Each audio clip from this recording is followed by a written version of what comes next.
When people talk about haunted dolls, they usually imagine something old. Porcelain, Victorian, something you'd expect to be creepy. This wasn't that. This was a mass-produced Disney Frozen Elsa doll, gifted to a family in Houston, Texas, for Christmas in 2013. At first, it behaved exactly the way it was supposed to. The doll had a button on its necklace. Press it, and Elsa would speak lines from the movie. She would sing, "Let It Go." For nearly 2 years, it only spoke English. Nothing unusual. Then, sometime in 2015, something changed. The doll began switching languages, sometimes English, sometimes Spanish. There was no button for this, no setting, no explanation. It would just alternate randomly. The family checked the manual. There was no mention of bilingual phrases. They assumed it was a malfunction. What made it stranger was this. The doll had never had its batteries replaced. Years passed. The voice didn't weaken.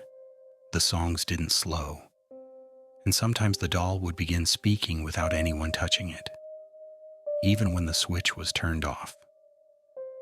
By December 2019, the family decided they were done with it.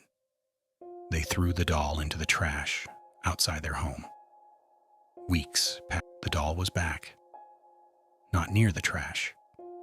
Not by the door. It was inside a bench in the living room. The children insisted they hadn't touched it.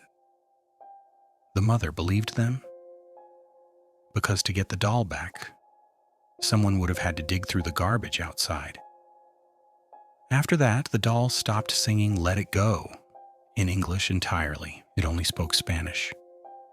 The family sealed it in 2 garbage bags, placed it at the bottom of the trash bin, and waited for garbage day. The trash was collected. The doll was gone.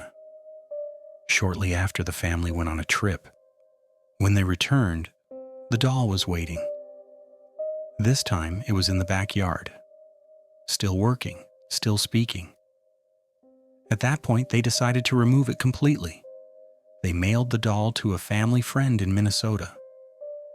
The friend taped it to the front bumper of his truck, just to be sure it wouldn't come back. As of the last public update, the doll has not returned to Houston. There was no break-in, no evidence of a prank, no explanation for the batteries, no official conclusion, just a toy that continued functioning long after it should have stopped. And a family that no longer keeps electronic toys around without checking where they are.